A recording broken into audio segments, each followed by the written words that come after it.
Welcome to another Kings of War battle report. Northern Alliance versus Goblins. 2,000 points. The scenario was control. During the Troll Wars, Goblin King Hastius launched a surprise attack on a Northern Alliance faction. Hastius was able to achieve the surprise by not bringing the usual heavy equipment used by the Goblins, but by bringing huge hordes of Goblins and fast cavalry, supported by Zamorak's River Troll mercenaries. The battle was called The Ruin, because it ruined the Northern Alliance from receiving reinforcements for the main Troll Wars effort. Sean Dietrich, historian, The Troll Wars Saga. Okay, the reason I'm using this army is because I pulled everything out to look at it for a possibility of using it in a team tournament. So instead of trying to grab yet another army out of the boxes, because I had to also get Carl's army out of the box, I went ahead and just used this army that I had. I have 4 hordes of sharp sticks, 2 hordes of rabble, 1 horde of troll with the brew of sharpness, 1 regiment of sniffs, 1 regiment of fleabag riders with the chalice of wrath and a mop-up launcher, a king with Jarrus pendant, a troll bruiser, and Magua and Jews. So Carl is building a Northern Alliance army, and while I don't have a Northern Alliance army, I have a lot of old Games Workshop Chaos stuff, and I was able to make this force out of them. I had 2 hordes of clansmen. One had the Brew of Strength. The other one had 2 hand weapons and the Potion of the Caterpillar. 2 troops of Housecarls, a unit of Ice Naiads Regiment, a Snow Trolls horde with the Brew of Sharpness, a Cavern Dweller, 2 Icekin Bolt Throwers, a Thane with Talinar Standard and the Inspiring Talisman, a Lord on the Frostfang with the Snow Fox and Slashing, and finally Clarion. First of all, I just want to kind of apologize for the tabletop. It's kind of shiny. It's like one of my extra mats, and it's on top of this table just to keep it flat. So that's why we're playing on top of it. So anyway, it's kind of shiny, so the pictures don't take real well on it. So let's look and see what Carl did with his Northern Alliance. So down here in the foreground is one of his Icekin Bolt Throwers, which I thought was deployed poorly. Then a unit of Housecarls, the first unit of Clansmen. These are the Armor 5 ones with the Brew of Strength. And then behind them was the Thane. Next is another unit of Clansmen. This one's had 2-handed weapons, and they had the Potion of the Caterpillar, which is they were perfectly deployed behind that woods. And then beside them, securing their flank, was the unit of Ice Naiads. Behind them is Clarion with that huge banner. And then over on the far end was another unit of Housecarls. And then the Cavern Dweller, the last unit of the last Icekin Bolt Thrower, and the General on Frostfang was over on that end to give them some inspiring. There's basically inspiring all the way down the line, so that's a really good deployment.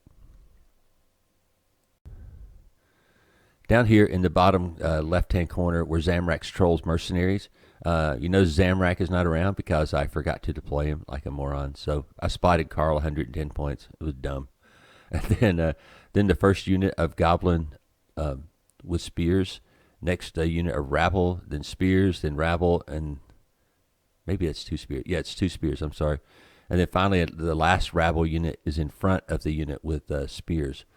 Over on the very far end is my Goblin Sniffs, the Goblin King on a Chariot, and finally the Goblin Fleabag Riders were deployed way out there because I did have a significant speed advantage on one flank, and that was the whole point, which is try to fix everything with these guys and then try to swing around on that end of the table and exploit my speed advantage. All right, the Goblin King Hastius and his 2 regiments of very fast Fleabag Riders instantly swept around the flank and around the large piece of impassable terrain there. The Wolf Riders were able to go their full move. Fleabag Riders were able to go their full move and pivot 90 degrees to the left, so they're already facing down the line. The other guys just shuffle forward. You can see the Rabble basically clearing the fence this turn, the other one coming up to the fence to clear it this turn, but I tried to keep everything online. Over on this end, I just moved all of the goblins forward, keeping them online. The trolls moved up. I just figured he was going to punch through whatever's in front of the trolls, so I just had the trolls there as a reserve because, I mean, any one of the units in front of me is just going to punch right through those goblins like they're nothing. Magua came in, was stuck in between two hordes, so he could throw lightning bolt, and I believe he did throw lightning bolt. Did 2 wounds to the housecarls, which are on the, you can barely see them, but they're in the extreme edge of the table down there because I know those were the most dangerous unit over there, even though those other units were dangerous too. But those guys are really choppy, and they need to go. With this main unit with the potion of the caterpillar, he could move pretty much uninhibited, so he moved aggressively forward.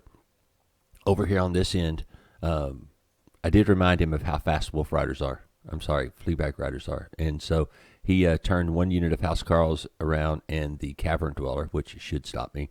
And then the general went ahead and set up to flank charge whatever would happen to charge them because I could not see him because of the woods here on the right.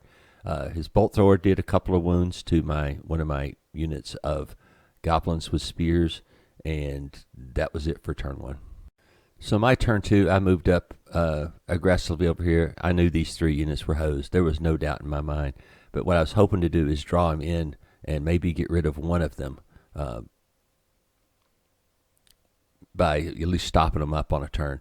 The behind the central unit of Goblin Rabble, I did manage my mop-up launcher, managed to hit. The first turn it missed, and drop a mop-up on that unit, which will help them out in the fight. The trolls just moved up to support. One of the Magua moves up in the middle there, and he shot another lightning bolt, I think this time with the clansman. I don't think he did anything this time. That was pretty pathetic. Everything else just moved up to support the middle there.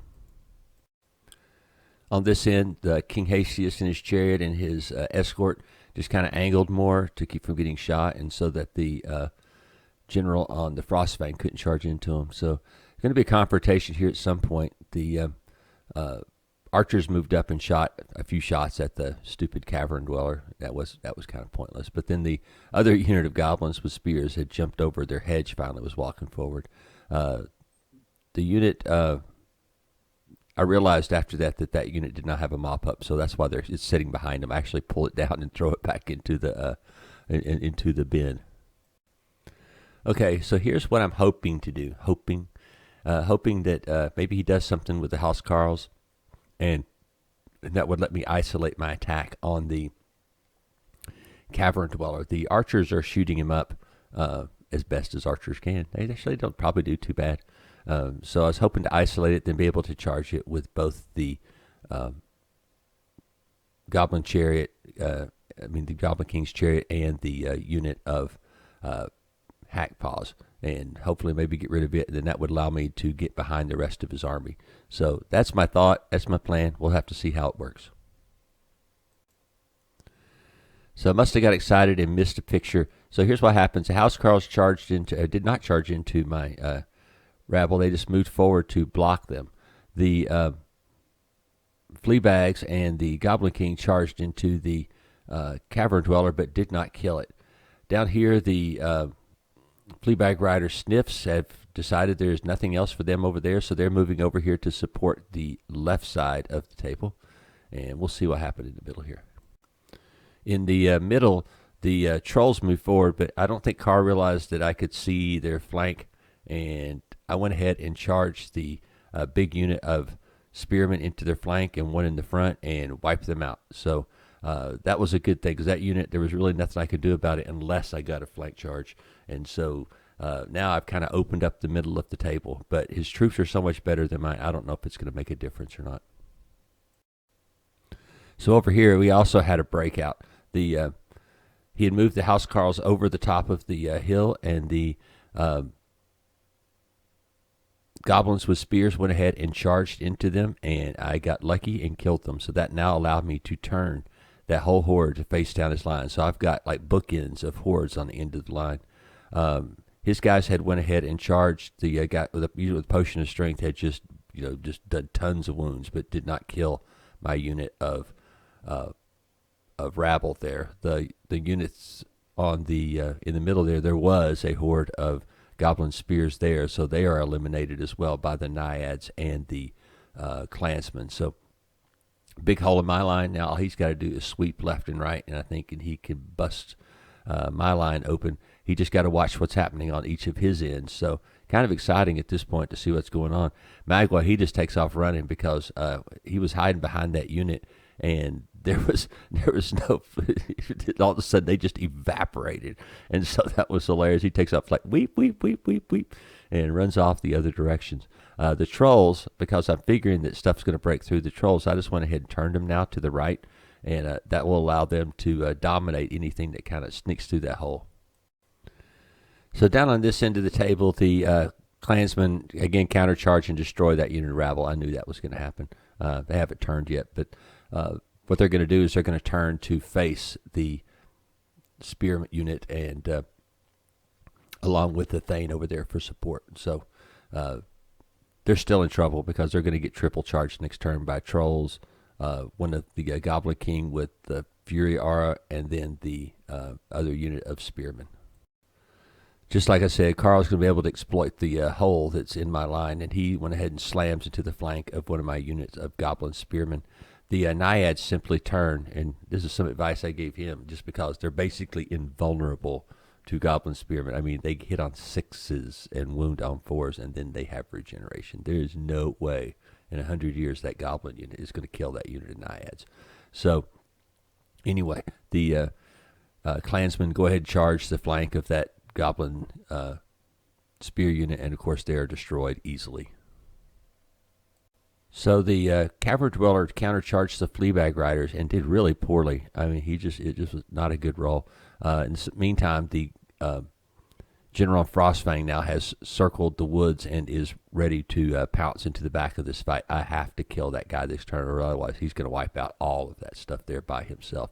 He is a kick-ass character, and so I have to try to do something to, hopefully I can get rid of the Cavern Dweller this turn and then turn at least to face him so that he don't just wipe him off that easy. The Housecarl melee with the Rabble is actually going not horrible, even though the Rabble are just doing just chunks of damage to the Housecarls are doing chunks of damage to those Rabble. So yeah, the big gate is swinging yet again, and the unit, that horde of he did wipe out that unit of spearmen last turn. Now the Naiads and the clansmen are charging into yet another unit of spearmen. This is not going to be good. The reason there's a blue dice there is because they were frozen by a bolt throw. It did 1 wound. So I thought that was kind of funny. But the like I said, the Housecarls did 10 wounds to that unit of rabble this turn. And that was, I think, actually a little less than I thought that they would do. Yeah, there was no way that Klansman horde, even as good as they are, were going to hold off a horde of trolls with a brew of sharpness, a Goblin King, and 30 swings, even from crappy goblins. Magua turns around and he starts to walk toward the other fight here in the middle. And my problem is I don't have any speed just to kind of catch up and exploit that. The only thing that has any chance at all is Magua. And now I'm starting to think about trying to win the scenario, and so I'm probably going to wheel that unit of spearmen into that back corner there since I'm playing control. So yeah, my turn, I did kill the Cavern Dweller. That allowed me to turn and face the Lord on Frostfang, and he did waver that unit. All my tokens are somewhere else, I don't know, so I just used those yellow dice to qualify the waiver. The Goblin King Hastius, he went ahead and is aiming toward that unit of Housecarls who have now 7 wounds from their encounter with the Goblin Rabble. And, of course, the Goblin Rabble no longer exist because Goblin Rabble suck and Housecarls are really good. So on this flank, I actually do have the speed to do some door slamming on him. And so the Goblin King swung in and got lucky. I think I only did like 1 wound, but then I rolled really well and killed the Housecarls. That made me happy. So now he's in position with leadership at least to support this fight. And then down here, the Fleabag Rider Sniffs went ahead and charged into the front of the clansmen, and Magua charged them in the rear. Down the other Goblin King with the Fury thing went ahead and charged into his Thane, doing a couple of wounds. I did do, I think, one wound with all those spearmen into those naiads, but that was not going to be. I mean, they were going to regenerate them right back, so it didn't really matter. So the attack from the Fleabag Riders and Magua went ahead and destroyed that unit of clansmen. At the same time, I guess the previous turn, the Naiads had killed off yet another horde of goblins with spears. And this was the final game shot, because all that was going to happen was they were going to turn around. And there wasn't enough unit strength on the table to stop what I was doing as far as the control scenario. I'd ran the Goblin King over into this bottom right-hand corner. And so I've got that corner in the bottom. I've got the one on the left with the trolls. I've got this middle one here with the unit strength that I have there. And then I have the far left one. So I am easily in control of the scenario, and the goblins win.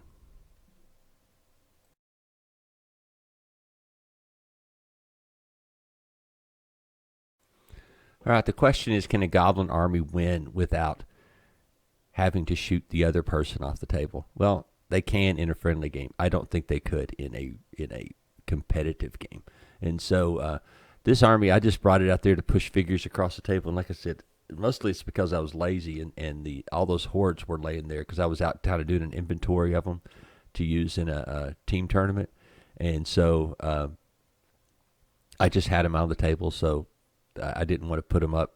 So that's the army I used. I did have to grab the trolls out of there, and because I grabbed the trolls out, I forgot the Troll King figure that I have painted up to match them. Anyway, it didn't really matter. So the other question that I have in this game is Northern Alliance. I don't know how to win with them. They have some problems as far as I'm concerned. And in this game, you didn't see the main problem, which is very hard for them to defend against flyers, and especially multiple flyers. One flyer anybody can defend against in theory, but multiples is really, really hard. And I have struggled mightily with them. I'm not a Northern Alliance player. I'm just trying to help out the ones here in the area to see if I can help them come up with an army list that makes them a little better and that can cover some of their fundamental flaws. But I am struggling big time trying to do that. And I thought that this unit, as far as the just straight ahead fighting, this army was pretty good. And Carl and I both think that maybe that we would drop the Icekin bolt throwers for something else, maybe just even for chaff units to help out the army. The only thing is that I kind of like the bolt throwers because they have the frozen rule, and that could potentially help with flyers or help with fast units that could potentially outcharge you. Like if you're playing against my friend Sean's Trident Realm, that one bit of wound and frozen rule could potentially let in this case, the clansmen charge them instead of them being charged. So that's my thought on them. I like having them. Maybe instead of those, though, we go with the archers with the ice arrows, and instead, because that would give us some more unit strength too, and they actually move.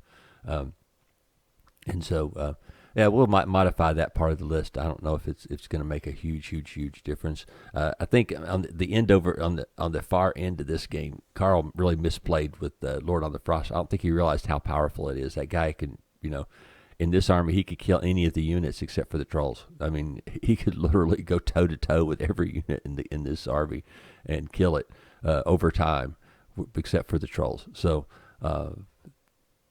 Like I said, I just don't know if he realized how good it is. And the Cavern Dweller was really solid. I mean, he held the whole flank by himself, which is the role that I envisioned for him.